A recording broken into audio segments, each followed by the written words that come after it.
Oi, então, novamente, tudo bem? Né? Estamos juntos aqui de novo sobre o nosso estudo sobre a fé número 17. Então, só lembrando que a gente tem falado sobre a fidelidade de Deus, né? Quando a gente acordar, né, a gente lembra que Deus tem nos dado vida, tem nos dado saúde, né? Isso a gente lembra, mas lembrar também da fidelidade de Deus, que tem feito com que as suas promessas se cumpram, a palavra dele se cumpra. Isso traz muita segurança no nosso coração. Nesse tempo de pandemia, de incertezas, nada melhor do que ter um amigo fiel, um amigo que é presente, poderoso, que entende o que nós sofremos, né? Diz a palavra de Deus que Jesus não é alguém que não saiba das nossas dores, mas alguém que, como nós, padeceu e por ter padecido, ter vindo Deus conosco, Deus na terra, ele entende a nossa necessidade. Então, é um Deus próximo, né? Deus não é um Deus distante, que fez o mundo, deu um bico na bola que é a terra e falou, se virem. Ele não é um Deus só para as horas das necessidades. Ele é um Deus presente, para que a gente possa ter um relacionamento de pai ou para com filho ou filha. Ele quer muito isso. A Bíblia, que é a palavra de Deus, ela fala muito nesse querer de Deus, estar próximo, né? Estar perto da gente. Então, isso é, às vezes, diferente do que a gente aprendeu, né? Às vezes a gente aprende que Deus é um Deus que está ocupado demais para se preocupar com as nossas necessidades. De fato, ele não deve ser alguém que tenha todo o tempo do mundo, embora ele tenha criado o tempo, né? Diz a Bíblia que ele é o Pai da eternidade, né?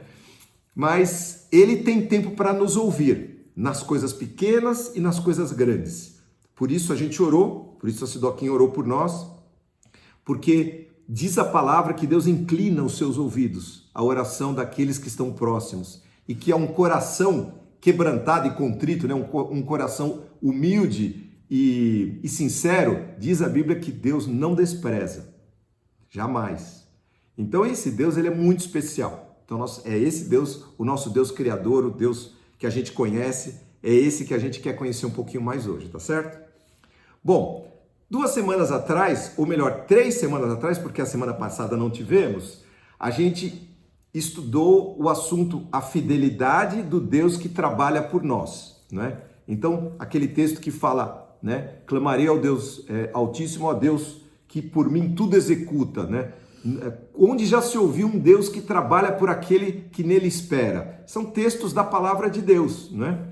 Esse é o Salmo 57 que fala, clamarei ao Deus Altíssimo, ao Deus que por mim tudo executa. Ele está, nesse momento, trabalhando. Diz, eu já falei de um livro que chama Deus Trabalha no Turno da Noite. Ou seja, enquanto a gente está descansando ou enquanto a gente está passando lutas ou está conversando, Deus está trabalhando. Deus está trabalhando nos bastidores. Às vezes a gente olha e está tudo diferente do que a gente imagina que deveria estar. Mas Deus é presente, Deus está conosco, né? Depois a gente estudou a fidelidade do Deus que batalha as nossas batalhas. Aí eu dei até um exemplo, né, de uma situação em que, na Bíblia e também na minha vida, na vida da Sidoca, que Deus batalhou as nossas batalhas, né? Então eu lembrei de um texto fantástico que está lá em Provérbios 21:30, que fala assim, é bem simples, o livro de Provérbios, obviamente, são provérbios, exatamente. Então é um provérbio, né? Diz assim, não há sabedoria, nem inteligência, nem conselho contra o Senhor. Outra versão, não há sabedoria, entendimento, nem conselho humano capaz de resistir a Deus. A outra versão, a sabedoria, a inteligência e o entendimento das pessoas não são nada na presença do Senhor. Ou seja, se você está enfrentando, por exemplo, eu estou enfrentando uma situação em que o sistema parece muito grande, aqueles que estão à sua volta parecem muito maiores, não é? E você se sente totalmente incapaz diante de certas situações, a palavra de Deus diz, não há sabedoria, nem inteligência, nem conselho, nem entendimento contra o nosso Deus. Pode juntar quem quiser, pode juntar a organização que for, a sabedoria humana que for, o Vale do Silício, pode botar na fila, pode botar tudo que for, não é? Estou falando dos Vale do Silício por causa da inteligência, né, dos homens ali e das mulheres. Mas somar todo mundo não há, ou seja, Para o nosso Deus, não tem para ninguém, diria uma linguagem moderna, né? Esse provérbio fala, não tem para ninguém, é mais ou menos isso que quer dizer. Então hoje a gente vai avançar um pouquinho. Hoje eu vou falar sobre a fidelidade do Deus que supre todas as nossas necessidades. É isso mesmo. Filipenses capítulo 4 diz assim: o mesmo Deus que cuida de mim suprirá todas as suas necessidades por meio das suas riquezas gloriosas que nos foram dadas em Cristo Jesus. Quando a gente tem contato com o Senhor Jesus, faz parte do pacote as riquezas de Deus. E riqueza não é riqueza financeira só. Riqueza financeira é bom? É bom. É pecado ter? Não, não é. Tenha, usufrua, mas saiba, tudo isso passa, tudo isso fica nessa terra. Então, nós somos mordomos, nós somos administradores da riqueza que o Senhor, da riqueza material, que o Senhor nos dá para ter. Então, se a gente tem muito ou pouco, como a Sidó Corô, que a gente olhe para o nosso lado, para o nosso próximo. Por quê? Porque com certeza nós não estamos à toa nesse mundo e o Senhor não nos dá recurso para que a gente retenha. Não é? Para que a gente faça uma montanha, né, que nem o tio Patinhas, né, coloque dentro de uma caixa forte e fique lá nadando no dinheiro. Não é isso. Deus nos dá para que a gente tenha, viva uma vida digna e confortável, no melhor possível, mas que a gente possa repartir com o nosso próximo, né? Dentro do amor que Deus nos dá, não por obrigação, não é? Não é porque nós temos interesse. Opa, eu vou dar aqui porque Deus vai lembrar, chegar lá em cima eu vou falar: Deus, ó, aquele dia, hein? Dei lá R$10 pro carinha da rua, você deve ter marcado, anotou no seu caderninho, ó, dei mais vintão pro outro. Não é isso, não é troca, não é? Com Deus, a gente dá porque a gente ama. Deus nos amou primeiro. A riqueza que Deus nos dá, e eu vou falar alguma coisa, quanto custa a paz? Quanto custa você ter uma família? Quanto custa você acordar todo dia e ter saúde? Quanto custa você ter noção do que está em volta de nós, né? Clarividência, a cabeça no lugar. Quanto custa isso, né? É só a gente fazer o contrário, né? Quanto custa não ter isso, né? Então, isso faz parte do pacote de riquezas que Deus nos dá, né? E quando a Bíblia fala sobre isso, eu já falei aqui algumas vezes, Deus, ele extrapola isso, né? Ele fala: bendito você vai ser quando você sair, bendito você vai ser quando você entrar. Bendito você será, né? Você no campo ou na cidade, bendito vai ser o teu cesto e a tua amassadeira, ou seja, aquilo que você planta, aquilo que você colhe.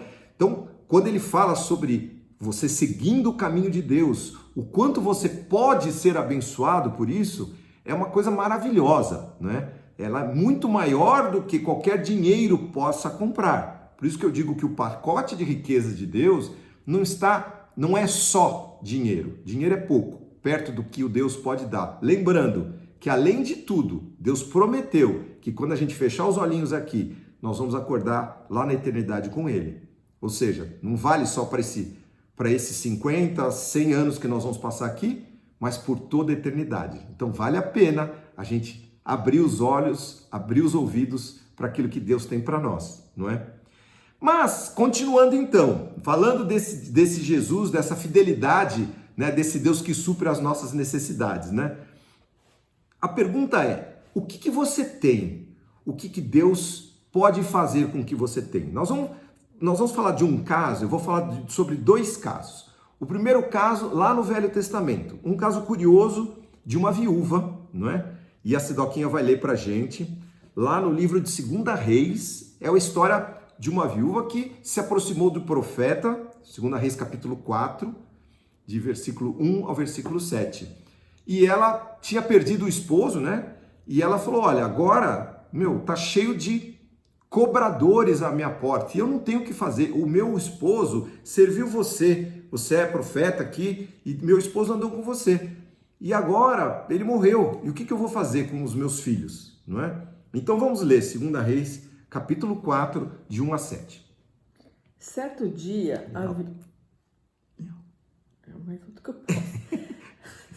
Certo dia, a viúva de um dos membros do grupo de profetas foi pedir ajuda a Eliseu. Meu marido, que o servia, morreu, e o Senhor sabe que ele temia o Senhor. Agora veio um credor que ameaça levar meus 2 filhos como escravos. O que posso fazer para ajudá-la? Perguntou Eliseu. Diga-me, o que você tem em casa? Não tenho nada, exceto uma vasilha de azeite, respondeu ela. Então Eliseu disse: tome emprestadas muitas vasilhas de seus amigos e vizinhos, quantas conseguir. Depois entre em casa com seus filhos e feche a porta. Derrame nas vasilhas o azeite que você tem e separe-as quando estiverem cheias.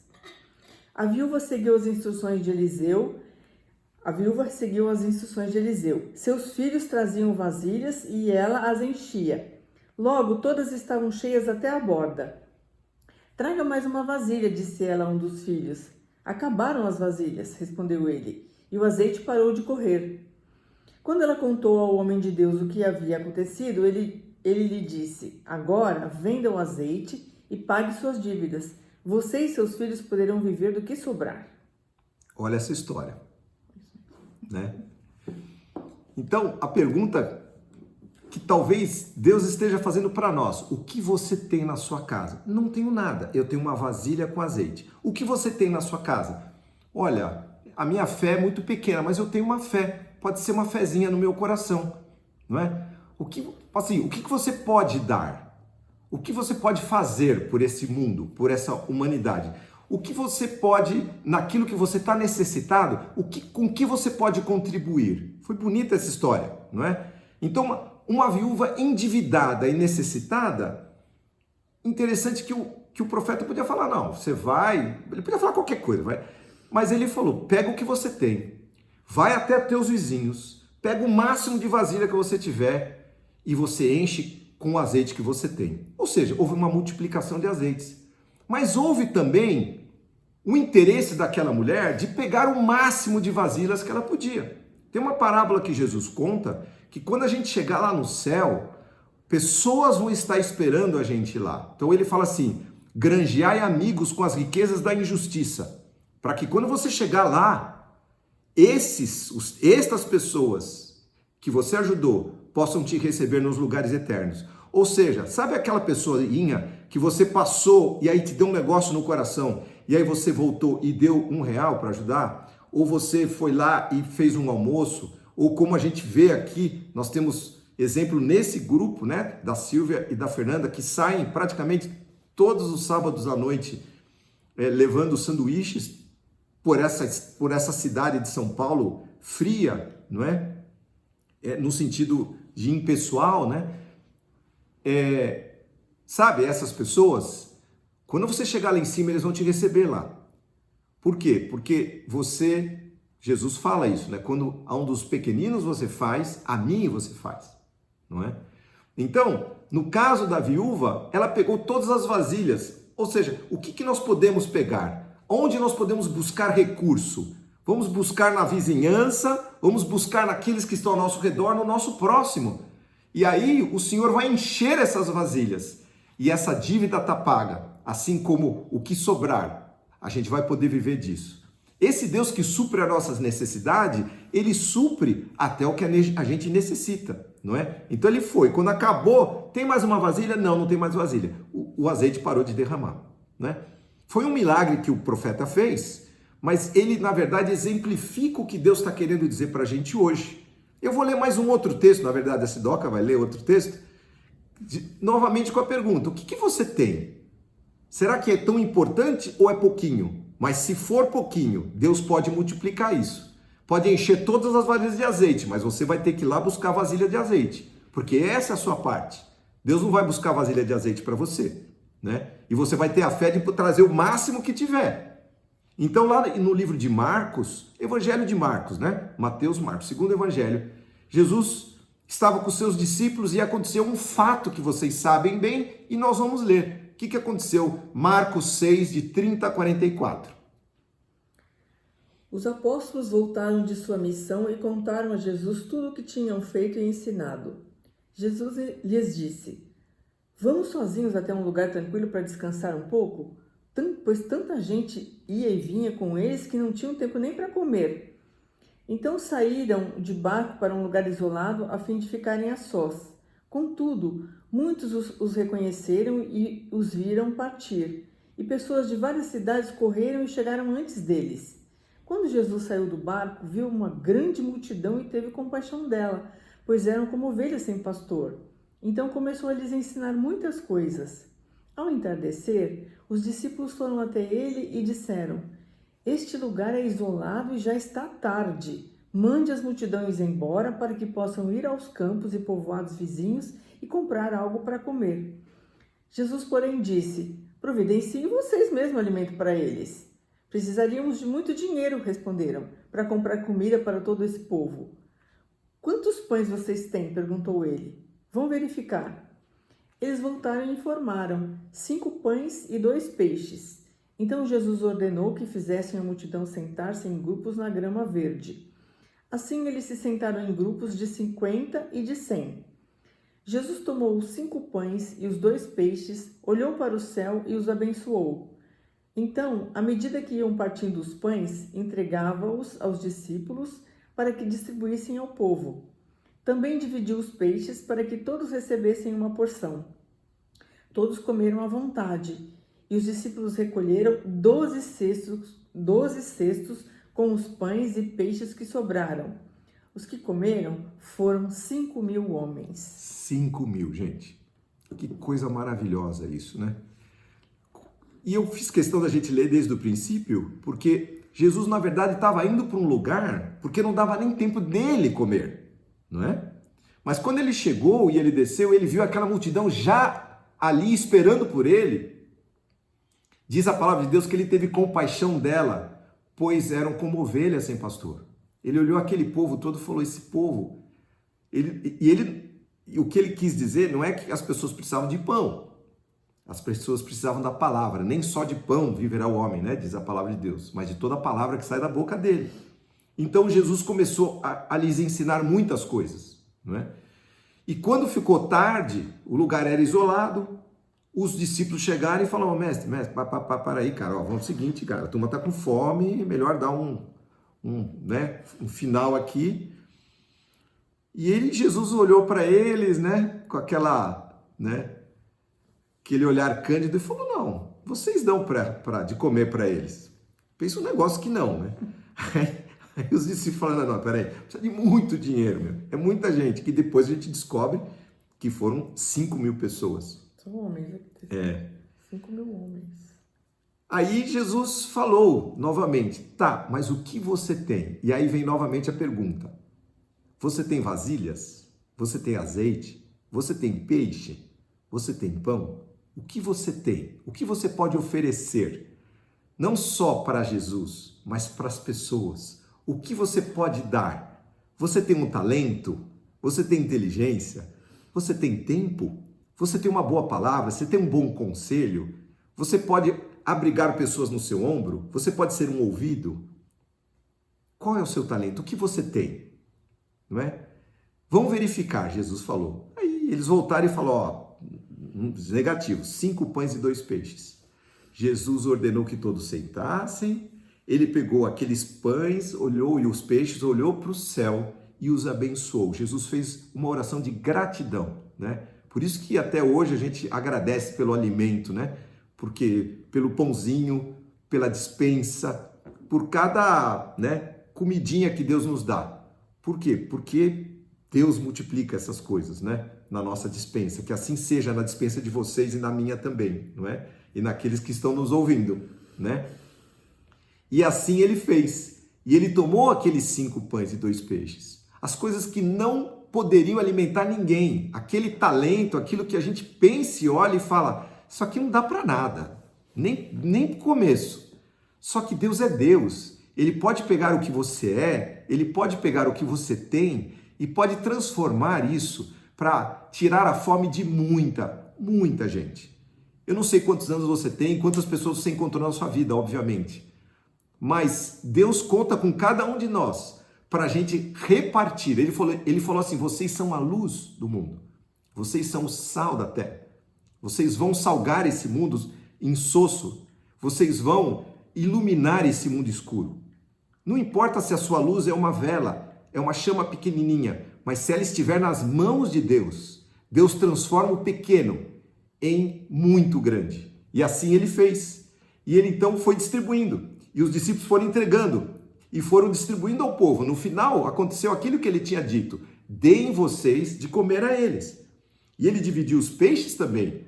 E no final, sobraram 12 cestos. Eu tenho certeza que, inclusive, não no livro de Marcos, no livro de Lucas, Jesus fala: recolha tudo, coloque em cesto, para que não se perca nada, né? Jesus era preocupado com isso, né?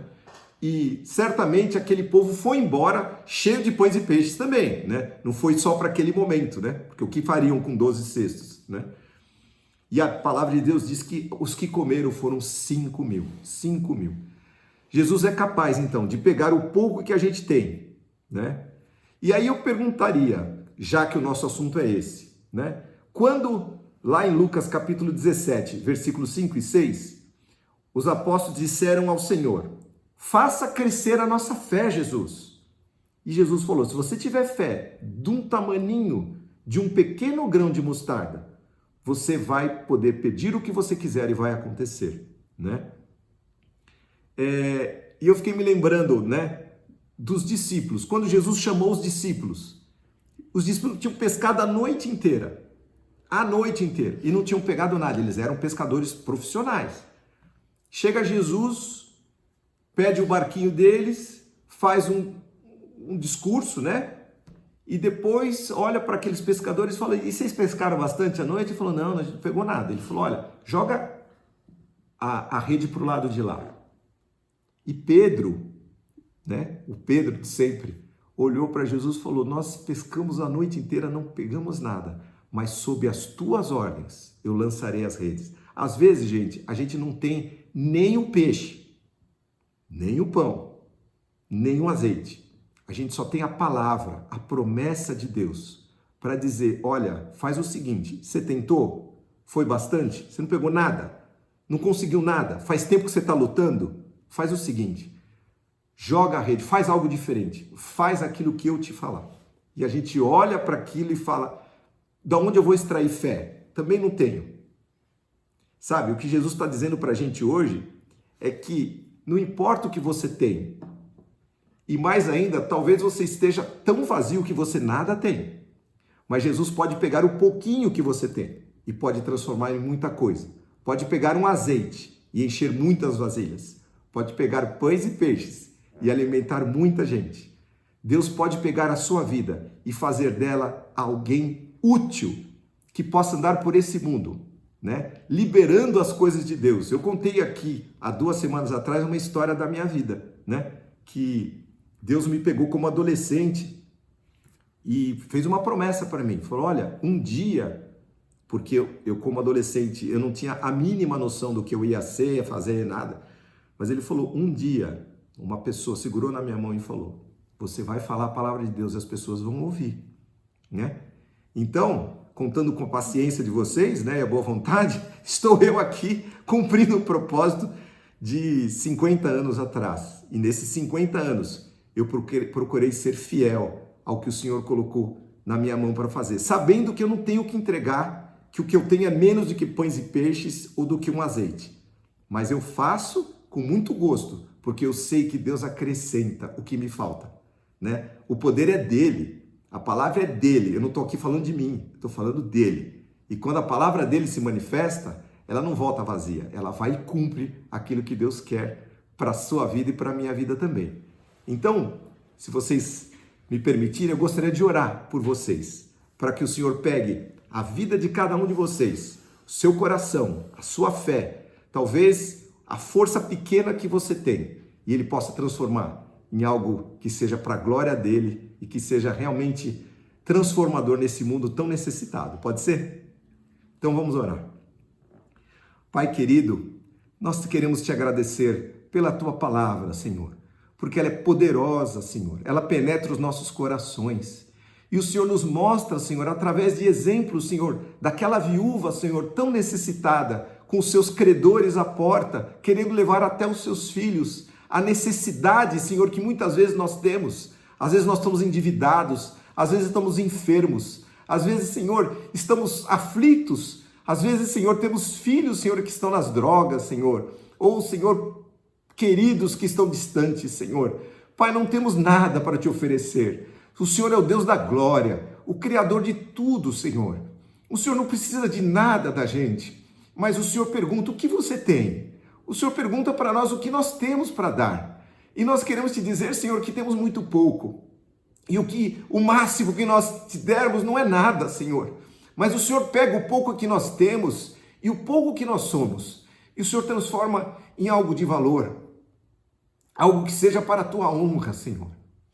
Senhor, eu quero orar pelos que estão ouvindo essa palavra, que eles possam, Senhor, não se sentir inúteis, não se sentir desprezados, não se sentir que eles não têm um papel a cumprir, Senhor, nessa geração. Estamos no meio de uma pandemia, estamos dentro de casa, estamos com máscara, estamos, Senhor, atados, mas o Senhor nos chama, Senhor, e certamente o Senhor vai usar a cada um de nós, porque o Senhor não escolhe, somos todos teus filhos, e o Senhor nos ama a todos com o mesmo amor. Então, Senhor, usa o pouco que nós temos e o pouco que somos para a tua glória, Senhor.